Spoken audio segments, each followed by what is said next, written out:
Praise the lord. బాగున్నారా? బాగుండాలి. దేవుడి కృపలో ఎప్పుడు మనం సంతోషంగా ఉండాలండి.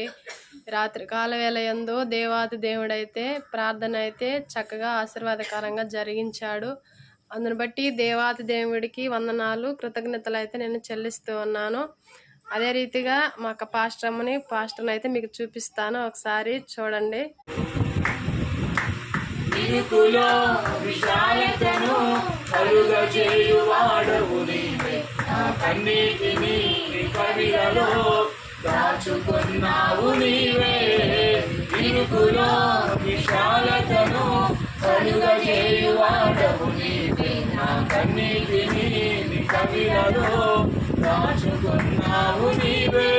నా పక్షముగా యుద్ధమును చేయువాడవు నీవే, అపజయమే ఎరుగని దేవుడవు, విజయముతో నడిపిన. ఇల్లన్నమాట మా పాస్టరు వచ్చి చాలా అంటే చాలా చక్కగా అయితే దేవుని నామని మహింపరిచారు. అందుని బట్టి దేవాతి దేవుడికి వందనాలు. ఒక వాక్యాన్ని కూడా తీసి నేను మీకు చూపించాలని నాకైతే ఆశ అయితే ఉంటుంది. కానీ ప్రార్థన స్టార్ట్ అయిన కాడి నుంచి నేను ఇంకాడి నుంచి వీడియో అయితే నేను తీను. ఎందుకనంటే నేను ఇంకా వీడియో తీసుకుంటూ కూర్చుంటే దేవుడు నాతో ఏం మాట్లాడతాడు అన్నది నేను వినాలి కదా. ఇంక నేను ఇలా వీడియోలు తీసుకుంటా ఉన్నాను అనుకో, దేవుడు చెప్పే మాట, నాతో మాట్లాడే ఆ మాట నేను ఇంకా వినలేనని, అందుకని నేను ఇంకా వీడియోనైతే తీను అనమాట. ఆ నుంచి రాత్రి కాలవేళ యందు దేవాది దేవుడు నాతో చాలా చక్కగా అంటే దేవుడు నాతో మాట్లాడాడు. మొదటగా దానియేలు గారు గురించి ఆయన ఒక చరిత్రను తీసుకొని వచ్చి నాతో మాట్లాడాడు.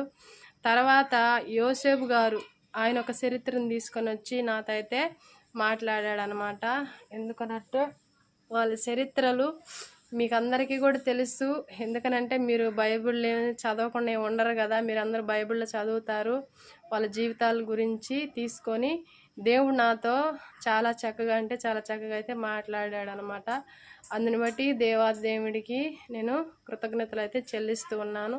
చాలా ధైర్యము, చాలా భరోసా నాకు దేవుడు మాట్లాడిన మాటలో నాకు ఆదరణ అయితే కలిగింది. అందుని బట్టి దేవుడికి మహిమ చెల్లిస్తూ ఉన్నాను. మనం ఎప్పుడూ కూడా బైబిల్లో ఉన్న వ్యక్తులని మనం తీసుకొని మనం చాలా అంటే చాలా జాగ్రత్తగా మనము మాట్లాడేవారంగా ఉండాలి. దానియేలు, యోసేపు అని మనం అనకూడదు. వాళ్ళు ఏమన్నా చిన్నాయన పెదనాయనలు కాదు కదా. వాళ్ళు దేవుని ఎదుట ఎంతో భక్తిపరులు, మంచి నిజాయితీగా అంటే దేవుని ఎదుట చాలా సాక్షిగా మంచి సాక్ష్యంగా జీవించిన వారు. ఆమేన్. Praise the lord.